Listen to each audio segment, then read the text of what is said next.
Yeah, I'm breaking it down, stats in my hand. Visualize the game with the database plan. From Donovan Mitchell to the rim slam. Jazz in my heart, analytics expand. Hoops and numbers, a perfect blend. Data-driven stories, on that I depend. Breakout hoops, we're analyzing tight. Jazz Nation rise, we shine through the night. Feel the vibes, feel the vibes. Let's go. Ignites. Let's go. With every highlight, we soar to new heights. Of Hoops Lytics. Power beat, visual, watching thread flow. Every dribble, every shot, yeah, I'm in the know. Tracking play stats, making the case in this. Thank you once again for watching the video and joining me here. Talk more about basketball, more about the NBA. And I just want to say that if you're watching the previous episodes, there definitely was a few mistakes on my part, I have to say, but I'm looking to correct that going forward. It is definitely a work in progress from myself, but I hope you can bear with me and continue joining me on this basketball analytics journey. Now, so short recap on the last episode I did, which was the first episode, if you are new to my content or what I'm doing. So for the last episode, I did a 2-hour live stream and I broke apart. I looked at the Utah Jazz preview and predictions for the season. You might be wondering, why am I doing that? And that's because I'm a Utah Jazz fan. Yes, I'm a Utah Jazz fan. So I got to talk about my Jazz before preseason gets started in literally in about a week. Preseason will be started. I also talked about the rookies that just got drafted back in June. Cooper Flag, I talked about, Ace Bailey, Trey Johnson, a myriad of players. I literally went through pick 1 all the way down to pick 58, 59. Everybody that got drafted, I talked about these guys. So feel free to check that out. I also talked about the guys that were rookies last season going into their second season now. I thought it was good to kind of talk about them and potentially what they're doing. Obviously, we know about the rookie of the year, Stephon Castle, him doing his thing. Can he do the same thing this season? You know, now that everybody knows his game, what does that look like in season 2? We know that a lot of the times, guys that get a lot of games in their first season, they tend to be a little stagnant in their second season. A lot of the reasons why that is because most of the time you have a better scouting report on them. Teams know how to play against them. And the question is, will guys like Stephon Castle, Zachary Sachet, Alex Sarr, Reed Shepherd, who will probably be getting a lot more games this season? If you didn't hear, if you didn't watch the shorts I put out yesterday talking about Reed Shepherd, Fred VanVleet is injured. It's Reed Shepherd's time, people. What is it going to mean for Kyle Filipowski? What is it going to mean for Cody Williams? What is it going to mean for Isaiah Collier with the Jazz and so many more players? And for all of this season, we will be keeping track of these guys. I'm really going to pick out a few kind of key people to kind of talk about, and I'm going to use my analytics, use the dashboard that I've created using Power BI to really go through that. But in the meantime, we're just really assessing the whole landscape. And as the season gets started, we're really going to be nailing down, keeping an eye on these guys and their progress. And I really look forward to it. Now, for today's video, now I know I put a lot of it in the description already, but if you're listening, you can't be bothered to read the description. For today's video, we're going to be looking at the third-year players. That's right, guys that got drafted back into 2023, also known as the Victor Wembanyama year. That's right. We're going to be looking at all the guys that got drafted with Victor Wembanyama. I feel that this is the time that these guys really show what they are made of. It really is. They've gone through their rookie season, which is your rookie season. You just really trying to see, can you get on the court? What exactly is it that you can do for your team?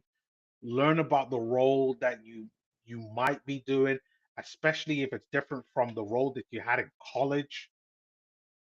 These are the things that's going to be learned about with a lot of these guys. What does the second year look like for some of these guys as well? And that was last season. What does that look like? And I think a really good barometer to see what the third season is going to look like would be a look at what their second season looks like. Because in most situations, even though I do believe that there is a dip between season 1 to season 2, or at least from season 1 to 2, when you look back on what season 2 accomplished, there's going to be a dramatic rise from season 2 to season 3. And that's if, there's a big if these players are worth anything. This is the season where we really see, is Victor Wembanyama the next big thing? Is Amen Thompson the second coming or the better version to Dennis Rodman? Is Dereck Lively the second? Can he make an impact? Can he stay injury free and really show people what he could do for the Dallas Mavericks? This is what we're going to find out right now. So, my plan for actually showing you this is I'm going to show you the dashboard that I built via Power BI. You saw it during the last video that I did on Sunday, but this time we're going to focus on these third-year plays. So let me show you exactly what I am talking about.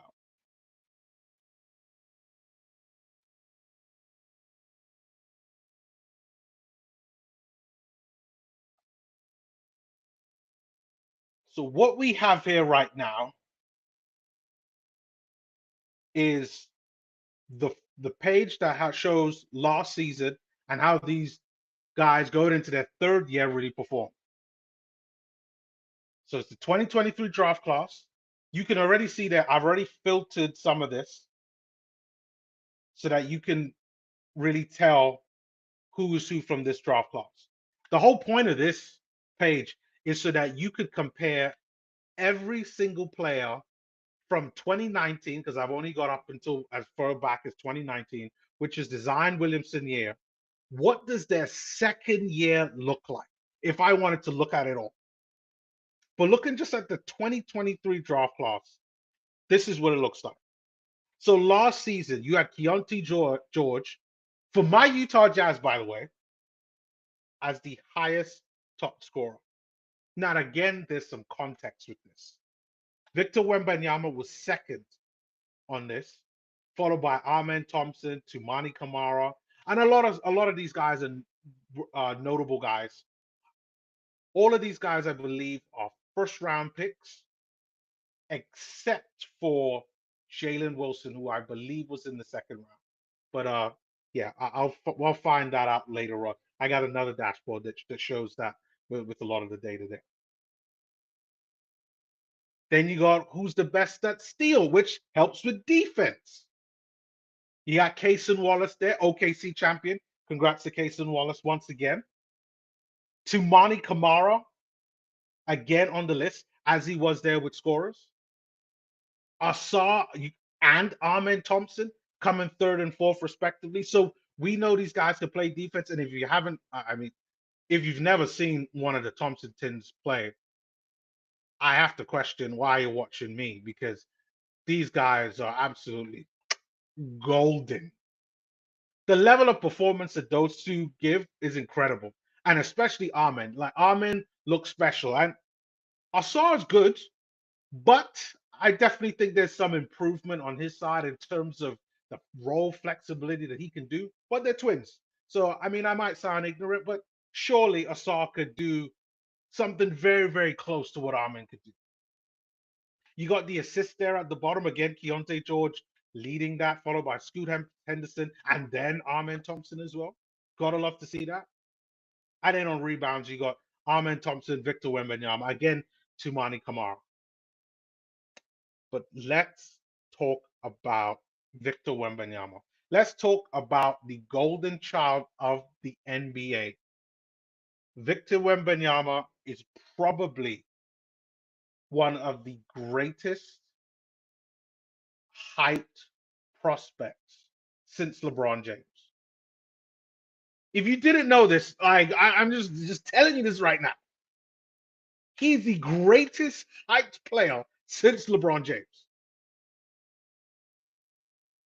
He's what, 7'5" and can do basically everything. He might be built like a scarecrow, but he shoots threes. You can't get layups on him because he can block. He rebounds. His understanding of the game is incredible. And I think what really makes him a star is that he's such a likable person. Who he is, every video that I've seen from him, the level of professionalism, it's just been amazing. And looking at who he is and how he performed last season, so let's look at 2023 draft class. You got Victor Wembanyama.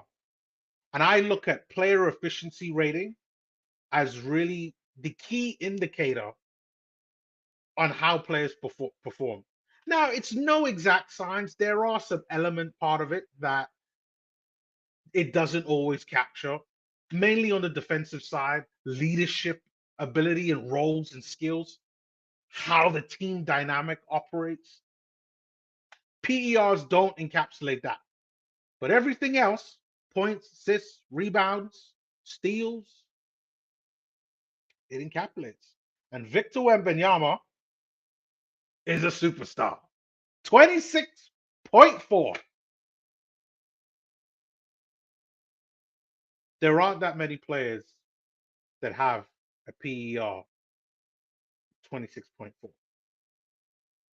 And if you look at his draft class, as you can see right here, and let me just tell you how the PER, the player efficiency rating, is broken down.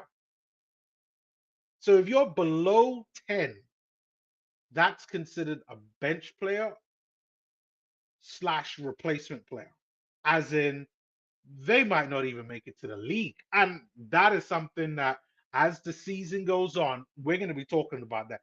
Who isn't going to make it in the NBA? I got my theories, but we're just not quite sure just yet. But looking at this and looking at how it is, Victor Wembanyama is a star. So then between 10 and 14, you have your standard bench player, rotation player, as we all should know. Then between 15 to 19, or at least to 19, but below 20, is a solid starter. I repeat, a solid starter between 15 and 19. Then you got your all-star. You're following me, right? 26.4 between 20 and 24, but under 25. So that's 24.9 is an all-star caliber player. And anything 25 and above is MVP caliber. I ain't making this up. I'm just here to report it. Victor Wembanyama last season showed that he is above an MVP caliber player. Now, there are some things to look at. So you see here on the side here on the right, you got the team that he played for, but we all know that he got injured. Only played 46 games last season. That's something big to account for. Now, I think that if you're actually watching games and the eye test tells you that he would have continued replicating that kind of performance as the season had gone on. Maybe he wouldn't have been as high as 26.4 for his player efficiency rating. But you have to say that out of the whole ranking, he definitely is going to be 20 and above, which is an all-star level up to an MVP caliber level. And I think that's something that all of us basketball fans are expecting Victor Wembanyama to be the next one in line. How is he doing this? Playing tons of minutes, 33 minutes a game, way different from his first season where he was only getting around like 20 minutes a game. Points per game, 24.3, 11 rebounds and 3 assists, 3.8 blocks, 1 steal. The guy's incredible. Even though he had 2.3 fouls per game, that's what FPG stands for, and in turnovers was only 3.2, which is kind of high. But when you look at the overall impact with the minutes that he's played, like it's incredible. It's no wonder why he's classified as a superstar. Gotta say that. What can Victor Wembanyama do in this season? Looking at all of that in as a whole, he could do a lot. When you look at San Antonio Spurs and what they've done, and I mean what in terms of what they've done from this year's draft, what they've done a little bit from last season, they brought in De'Aaron Fox. They just drafted the young kid Dylan Harper. They got a really, really good solid team. I have to say that they got a good solid team, and yes, maybe they are not at the level now where they could be contending for a championship. But I have to say that I expect the San Antonio Spurs with a healthy Wemby. You know, we're probably going to need Victor Wembanyama to play about 60 games, even if he gets injuries throughout the season. And I do expect him to play the whole season. You know, might get a few knocks here and there, but for the most part, he's going to be playing the whole season. But if you could get about 60 games from him, 70 games when it comes to the playoffs, I think we're going to see a different animal. And Victor Wembanyama has that.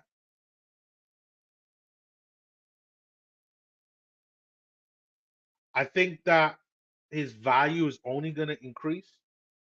He is the Spurs franchise player, and that isn't going to change anytime soon. Everything is wrapped around him, and the way how I've been talking, as you hear, that I do believe he is the future of the NBA. I know that's weird to say, but the future of the league is for him. You know, there'll be an American face, and it'll probably be Anthony Edwards or probably Jason Tatum. But the face of the league, I personally think will be Victor Wembanyama. So that's Victor. That's Victor there. Now, looking at the second one I had on my list, and I also think that he's had a really, really, really great second season. I don't worry, I will get to Dereck Lively. Don't like I'm not quite going to Dereck Lively just yet. I am going to go to my guy, Amen Thompson.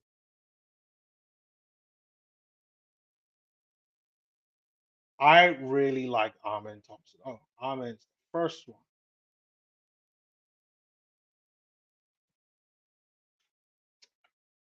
Amen Thompson is amazing. And I know that it's got average there, but there's nothing average about him. Amen Thompson defensively is going to be valuable to every single team that he could ever be on. Amen Thompson is a young man that is able to bring the ball up the court. Yes, he can't shoot that well. Definitely can't shoot threes. But he does have a floater now, which is great compared to how he played in his first season. But he does have some type of offensive game now, is able to drive and lay up, but he is all athlete. The way how he's able to perceive the game defensively is incredible. He is a lockdown, shutdown defender. And if you're in the playoffs, you're gonna need to have at least three guys like him. And I think the Houston Rockets are actually pretty blessed. And especially with now KD there, and yes, they lost Fred VanVleet, but they still got a lot. They still got Amen. And an Amen at 19 there, like even though 19 is that solid starter, like he's at 19.5. So he's well under his way to being an all-star. And to be honest, looking at this, I could honestly say that there's a good chance that he might make the all-star team this season, which I think is pretty fair when you look at what his contributions have been for his team, what he was in the rookie all-star team last year as well. I think he's more than capable. I really look forward to seeing what he can do. Now, going back to how he performed last season, well, I'll stick to this page for now. Averaged 32 minutes a game, 14 points per game, 8 rebounds, 3.8 assists, 1 block, 1 steal, couple fouls. That's fine. He plays defense. Got to expect that. And then a couple of turnovers. I think that's pretty fair. When you look at his overall impact, it's nice. And when you look at a guy that his initial struggles were offensively, those numbers are for sure to go up. Now let's look at some of his numbers from his rookie season.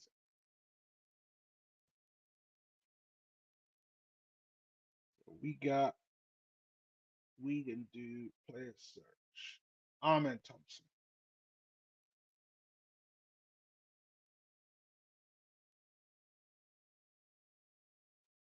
Amen Thompson.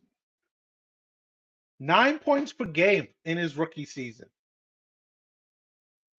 compared to 14 points per game.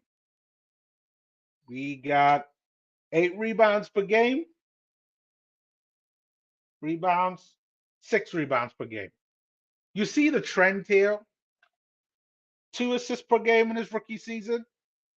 Did he get more than 2 assists? 3.8 assists in his rookie season. Do you now see the trend? What's going on with Amen? And you know what I'm going to do?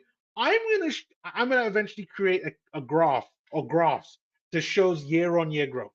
That is what Amen Thompson is showing. Year-on-year growth.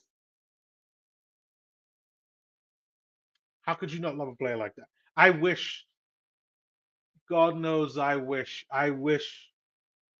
we had a player like Amen Thompson. We had a player like Amen Thompson. As much as I love Isaiah Collier, I think it would be Amen at the point. Collier would be on the bench, and Amen would be our point guard. But again, you gotta love what Amen could do because he is one of the key players that you have to look out for. I know some people might think it's a no-brainer, but these are the facts and numbers. They don't lie. You could see the growth. Don't mind what happens. Amen Thompson is going to show a lot of people that he is capable of doing a lot. Really is. And for me, he is my second player that I am hugely excited about. Third player that I got on my list is Dereck Lively II. So now I'll talk about Dereck Lively.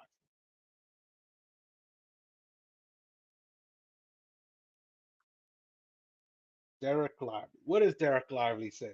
There we go. All-star level, baby. All-star. 22.2 player efficiency rating. Played 36 games last season, and that right there is where context comes into play. Because the fact that he only played 36 games, 36 is low. He played just under half the season. And even though he averaged 23 minutes a game, like, yes, like that's great. Still wasn't like 70. You know what? Victor was 46. I do think he would have maintained some level of being considered a top player. Like I really do think that. Like he's not that far off of being halfway in the season, and I think that's a pretty fair barometer. But you know what? Leave your comments below if you think I'm talking faff. Do you think I'm talking out my bum hole? Leave your comments. I think Dereck Lively could be one of the best centers in the NBA over the next 5 to 6 years. Capable of doing so much. That's last season. These numbers are pretty good. How did he do in his rookie season? Let's take a look at that.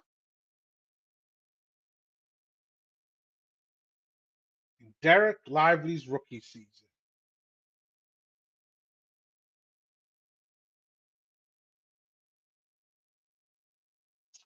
.8 points per game in his rookie season. Is that more or less? Slightly less. Let's say it's about the same. Let's say it's about the same. You know, might be cheating there. Let's say it's about the same. Assists, 1.1 assists per game in his rookie season. Last season, 2.4. There you go. More than doubled it. In his rookie season, rebounds 6.9 per game. 7.5. Do you see what I mean? Do you see the progression? That's what I'm talking about. Now, yes, again, like I said, there is a bit of context when looking at these stats. The games played, I think, is a key stat. You really want players to play at least as close to as many games as they can, 82 games, or at the very least, like halfway in the season, so that you can be able to predict, oh, if they played 41 games, then their stats would look like this. But it's, again, like there's a lot of things you can do with that, but I think that 36 is probably as close to the amount that he would really get if he played the full season.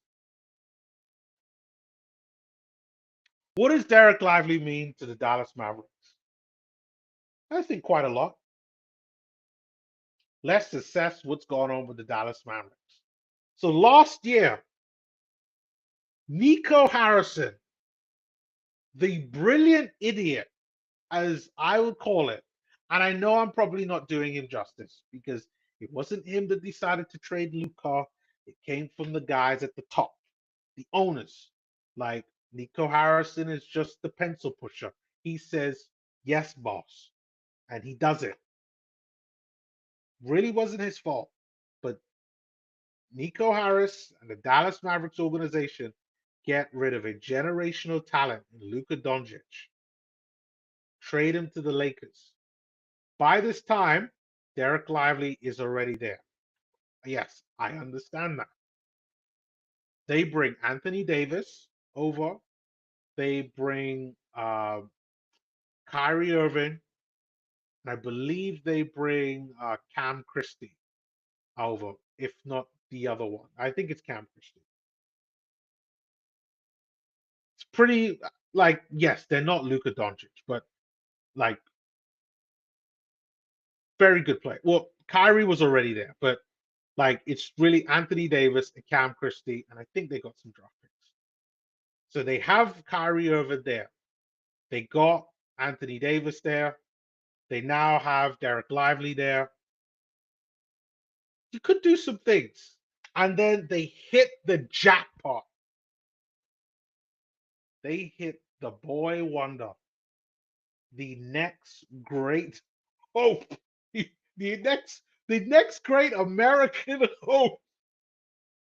Like, I can't even say it properly because it's just so laughable. The next great hope, Cooper Flag, lands in the Dallas Maverick, the owner's laps. And I know I could talk conspiracies. I'll save that for another video. But they they managed to win the lottery. Yeah, but they managed to win the lottery. They draft Cooper Flag, and yes, Kyrie Irving is injured, but they still have a good solid team. Still got a good solid team. Talks on Cooper Flag maybe playing a bit of point guard. I know they signed Ryan Nembhard. They got Ryan Nembhard in the draft or after the draft they signed him. So they got players there. And now Dereck Lively should be back. I need to check up on his injury report, but he should be back. And really and truly, they got a pretty solid team. Dereck Lively is going to be a key piece to that. Because it's probably going to mean that Dereck Lively will play the 5 and Anthony Davis will play the 4. The two could then intermix, but Anthony Davis has plenty of experience playing the 5, and I know, heard reports he doesn't like playing the 5. Fine, fine. You know, that that can be fixed, switch. And I think depending on who you're going up against, there's so much things that you can do. But Dereck Lively is going to give the Dallas Mavericks a lot of versatility going forward. And I like it. I like him as a player. He's got great size with him, good length. He's got good skill. You can see from the stats there. I like what he could do. I really do.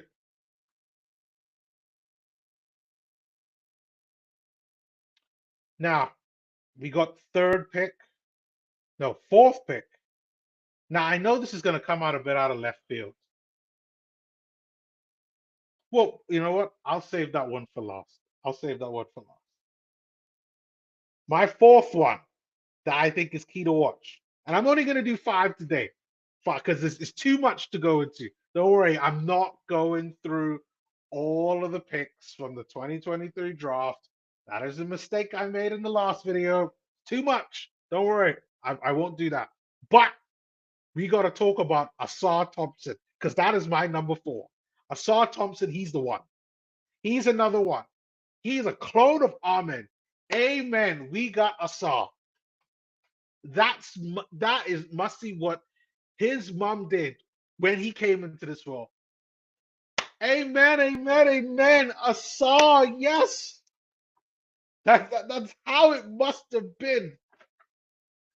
Because what she brought into this world is two guys that have become really good young players. And Asar Thompson, even though nobody talks about him as much as they do Amen, Asar can be just as good. I'm telling you, he can be just as good. Yes, he's got to work on the handling. Yes, again, like Amen, he's got to work on the shooting. He can't shoot threes worth a lick. Not worth a lick. Not happening. Threes? They don't know about threes. Thompson twins don't know about threes. Threes don't exist in their vocabulary. But when it comes to driving to the lane, giving a layup, a dunk, a block, oh, that's them all day. So let's take a look at Asar. Asar Thompson. Let's go. Let's take a look at him and his rookie. No, you know what? Before we even get to Asar, let's take a look at Asar in terms of his player efficiency rating. You know, I always got to start with that. Player efficiency rating, for me, that is the key. That's going to allow me to do a lot. And with Asar, he's a little bit behind his brother, but not that much. I believe Ahmed, my memory isn't that great, but I'm sure it was like 19.2. Asar is 18.8. This puts him at like a starter. He's an NBA starter.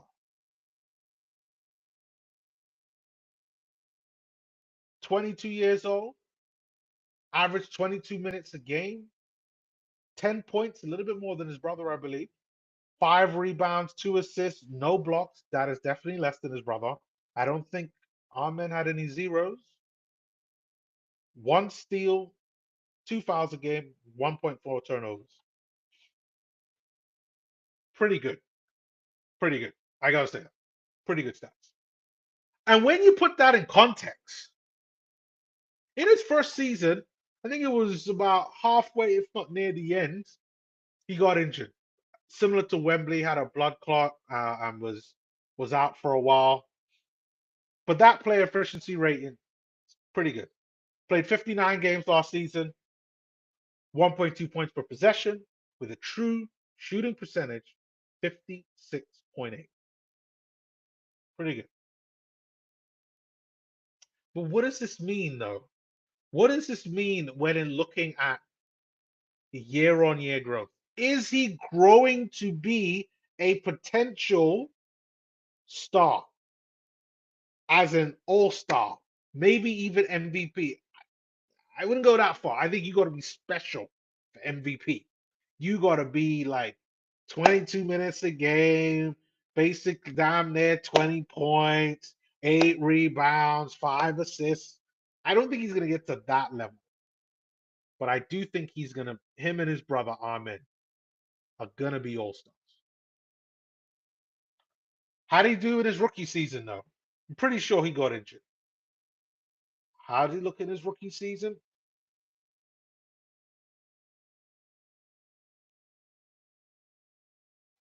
Let's check this out. Rookie season, 63 games. So he did play most of the season before getting injured. Rookie season, 8.8. How is this different from last season? More by 2. Rookie season again, 1.9 assists per game, 2.3. How is the rookie season again when it comes to rebounds? 6.4 rebounds a game. Less this time, 5.1. No biggie. No biggie at all. Fact of the matter still remains. There is significant growth with the Thompson twins, with the Saw Thompson, with Armin Thompson. There is growth. Gotta love the numbers when it comes to scorers. You see that 3-point percentage. Oh, that's awful. 18.6. My God. That is worse than Isaiah Collier for the Utah Jazz. Sorry, I know I'm talking about the Utah Jazz again, but I have to. That's my team. That's my team, and I'm never gonna go against those guys. But whoa, that's bad. 18.6 is bad. He's never gonna be a good 3-point shooter. But we know he has a speciality, and he's got plenty of room to grow. He's now going into his 3rd season. Everything that we maybe saw wrong here, like the 3-point percentage, like the blocks that might have carried over, blocks again went slightly up. I expect to see an improvement for blocks. I think he's going to average at least 1 block a game. 3-point percentage, that's going to go up, but I don't think it's going to go up by much. I'll give him 20%, if that, maybe 25. Let's see what happens. But I think Asar Thompson definitely is the 4th player to look out for in terms of guys that I like super excited about, that the numbers say, yes, these are the ones. There's got Gotta love Asar. Gotta love the Thompson twins. They're just like plug and play. Just fits anywhere. And then finally, this one's probably a little bit out of left field. And even though I like his game and I like what he's done with the Golden State Warriors, that should give it away slightly if you're predicting this. Somebody's watching this saying, oh no, please don't say it. Yes, I will. It is Brandon Pajimski. Yeah. So I said it. Yes, I said it. I'm looking forward to Brandon Pajimski. Now, there were a few other players that I could have talked about, like Brandon Miller was one who I'm a big fan of. Those guys that are in that KD type of mold, Ace Bailey mold, I love them. Just tall, could do a little bit of anything. But I really respected Brandon Pajimski's game. I loved what he was doing in the playoffs, and you could see that he's a player that's a good player, but he's teetering on that line of, is he a rotational player or a starter? So this is what it looked like for Brandon Pajimski, and the reason why I brought up Brandon Pajimski. So Brandon Pajimski had a player efficiency rate of 15.8. Let's say 16, just to round things up. I thought his overall numbers were pretty good. 22 years old, averaged 26 minutes a game, 11 points, 5 rebounds, 3 assists, steal a game. Like he is a bit of like an all-round player. He does a bit of everything. What we are really waiting for Brandon Pajimski to do is to really excel at something. To where you say, oh my God, Brandon Pajimski, he's known for that. That's the thing that we haven't really seen from Brandon Pajimski yet. But his overall game is nice. He's able to create. He shoots three very well. I really like him. I liked him from his rookie season. He's someone that I thought we would have drafted instead of Keontae George. Now, when you look at his rookie season,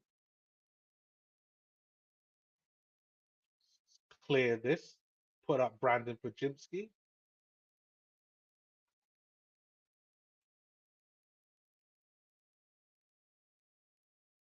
Rookie season, 9.2 points per game, 74 games played, 3.7 assists per game. How different is those numbers compared to his second season? Well, I think he scored more points and more assists, so 9.2 points. Now he's at 11. Assists 3.4 last season compared to his rookie season, which was 3.7, so still around the same. 5.8 rebounds per game in his rookie season. What does that look like last season? Again, still around the same. But I think there's something there. You might disagree with me, but I think Brandon Pajimski is capable of doing more. And I think we will see him for the Golden State Warriors lead, particularly that second unit. We obviously know that it's going to be Steph, Draymond, Jimmy Butler that are going to be the guys there that are going to be the show. Maybe Pods might be in there. I think it depends. But if Steph plays the point, maybe Pods could pay the two. I don't think that's bad. We saw what he did in the playoffs, and I respected what he did in the playoffs. I thought he gave, the good old college try, but it just wasn't enough. But I think Brandon Pajimski is definitely one to look out for. Now, here's a few kind of honorable mentions that I just had to. And I mean, these honorable mentions are really just based off of last year's this draft class and how they performed last season. Now, there's a few of them that are, I think, suspect that requires context. So obviously, we've talked about Victor Wembanyama. We've talked about Dereck Lively. Trace Jackson Davis was one that caught my eye. Now, Trace, I they got Trace as an all-star. Now, if you've watched Trace Jackson Davis, he's a limited player. But when you set your offense to getting him the ball, like he mainly is a defender, catches, he's a lob threat, like that's that's Trace. And I think he does that very well. Is he capable of more? I can't even tell you that because I don't think he's ever been in a position to be more. Now, when he played in the playoffs in the second unit, I remember there was a game, I think it might have been game 3, where the Warriors looked like they were going to get blown out. They took off all the starters, and the second unit just went in there with Trace Jackson Davis, and they were pretty close with with actually trying to go up and getting some type of result. So I appreciate Trace Jackson Davis is a role player, which is much more of just a bench player. And yeah, he played 62 games, but I think that again, that number, looking at his role, like I think he's very good at his role, and that's why it looks like that. But hey, like I could be wrong. Maybe I'm not giving him the due respect that he deserves. But I disagree. I think he's a good player, fits in well with the team, but just not at that level. Leonard Miller, Minnesota. Again, got to put this in context. 19.8. Yes, that is great for the games that he played, but when you look at the games that he played 13.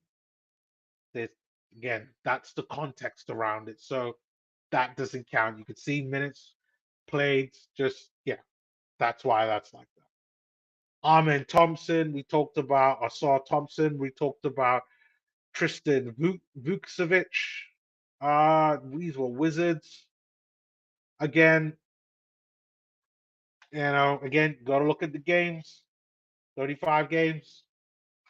And I think he's pretty decent. Like he played a few games in the Eurobasket competition that I did some coverage on, and I did a few YouTube shorts about. So definitely go check that out. Then you got Muhammad Gai there again. Games played. There's Brandon Pajemski. Jaime Jaquez Jr. He's an interesting one. Now, Jaime Jaquez in his first season I thought was pretty good, at least the eye test. Like looking at his numbers from his rookie season, let's look at what Jaime Jaquez did in his first season. So if you didn't know, Jaime Jaquez plays for the Miami Heat. I found that like he wasn't getting as many games as he was compared to his first season. There's a little bit of controversy around him, some rumors that were going around on the internet about what he does in his spare time with a few of ex-wives of certain Heat staff. If you don't know, go and Google it. I ain't making it up. I don't make things up. But yeah, I like Jaime Jaquez as a player. He's one of the older players. And I always say I love the Miami Heat organization because they always know how to draft guys just really well. They always just seem to get it right. They draft Khalil Ware last year, and I thought he's been brilliant. And this year, there was Kasper Siakachonis, who I also picked for the Jazz, but we went for Walter Clayton. But Kasper Siakachonis hasn't been great at all. So we'll just have to see how he manages to do with the Miami Heat. But I'm sure that they have some type of plan. But nevertheless, Jaime Jaquez, 11.9 points per game in his rookie season. In his last year, what did he get? 8.2 points per game. 3.3 rebounds per game, 3.8 rebounds. So again, gone down. 2.6 assists per game, 1.9. So already with just three stats, we see consistently performing below. But again, there are several factors that come and play with this.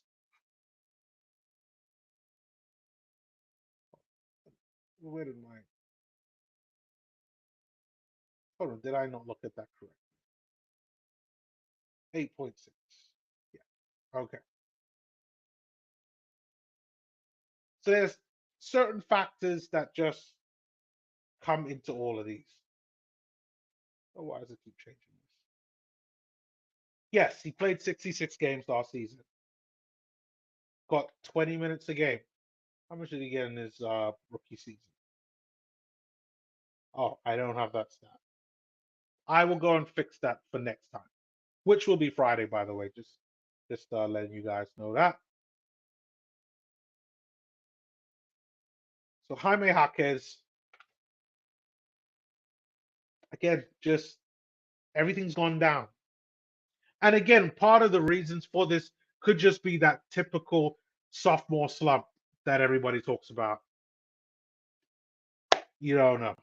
We don't know. But we're going to find out. You got Cam Whitmore there. Oh, I love me some Cam Whitmore, but got traded to the Washington Wizards. I hope he does get some games there, but right now Washington is just like it's oof, there's a lot of competition there. Like yeah, I wish Cam the best.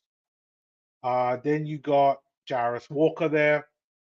Role player probably should get some more games. We look to develop, but we'll have to see. Then you got Marcus Sassa, and yeah, it just keeps getting low and lower compared to that. But those are kind of my main guys who I picked out as being key guys that I think that really could have a breakout season. Victor Wembanyama, Amen Thompson, Dereck Lively, Brandon Pajimski, and Asar Thompson as being the ones to really watch out for, as that I think will be key. Now, if you're a Utah Jazz fan, yes, I'm going to do it. Yes, if you're a Utah Jazz fan, what does this mean for some of our guys? Now, I think the obvious one is Keontae George. Now, I'll tell you a little story about Keontae George. So, there's a YouTube channel called Locked on Jazz that if you're a Jazz fan, if you haven't heard of Locked on Jazz, then you got to check it out. It's with a guy called David Locke, Locked on, he's he works for the Utah Jazz. I'm not like he does like commentary, but I'm not sure if he does other things as well. But he's very in tune of what the Jazz are doing, very well connected with them. And he said on his show that Keontae George has basically been told, like, this is it, kids. Like, make it happen, or we're gonna have to, get rid of you. And I'm not surprised about that. So let's take a look at Keontae George. Because when I was in preparation to do this, I thought about putting Keontae. Oh no, that's not it. That is not it at all. Yeah, that is not it. Keontae George. He's at 13. 13 or 13.2. That's a bench player. And that's exactly where Keontae George was playing last season. From the bench, for the most part. Along with Bryce Sensabaugh, who I'm also going to take a look at afterwards. Keontae George has a player efficiency rating of 13, 13.2. Played a ton of minutes. It doesn't get like does he had tons of opportunity, Keontae. And I've looked at Keontae's numbers a lot, even from before I started doing videos for this channel. And I really like Keontae. I think that there's a lot there. But Keontae has got to turn this number here, this 16.8 here, points per game. That needs to turn to 20. But when you look at what his rookie season looked like, let's take a look at what Keontae George's rookie season looked like. When you take a look at what his rookie season looks like,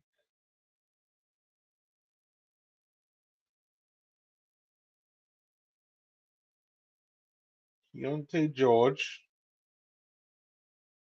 13 points per game.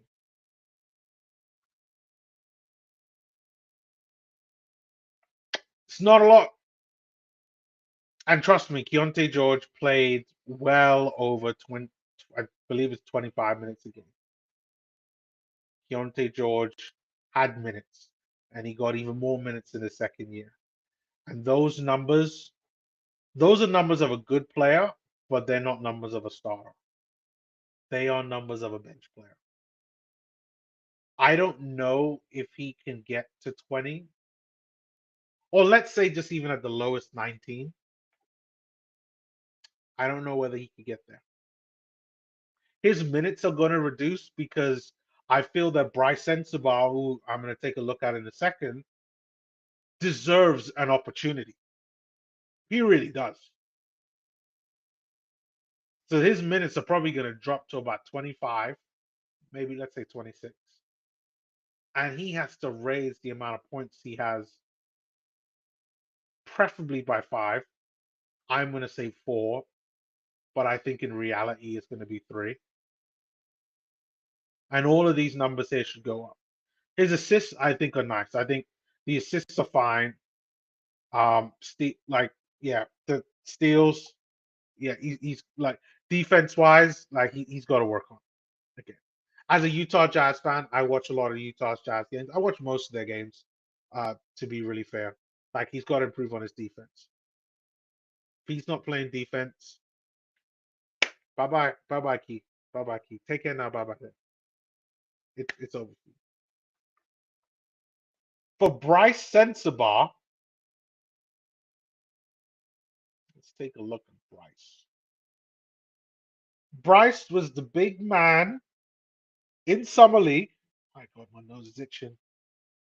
That got shut down in summer league because of how good that he was, and he was phenomenal in the Salt Lake Summer League.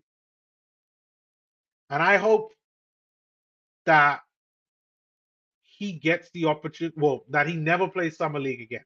That's what he said he wanted. After he finished one game, I think he scored like 40. He said, "I'm never playing summer league again." I hope so, because Bryce's numbers are pretty good when you look at the amount of minutes that he plays, which is why I say that Keontae George has to play less. So Bryce gets 20 minutes a game, and in half the amount of minutes he plays, Bryce is giving you 10 points, 3 rebounds, and an assist. Now, I know Bryce is at 12.7, which is a little bit lower than Keontae. The numbers he's giving you are pretty good. It's pretty good. For when you look at what he's performed in terms of minutes. But the key thing with it all, as a Jazz fan, and I'm sorry that I keep talking about the Jazz, but that's my team. I'm going to talk about them. So what? I don't care. Is this good enough to be a starter? Because we need you guys getting to 20 points a game. It's third season. It's put up or shut up time.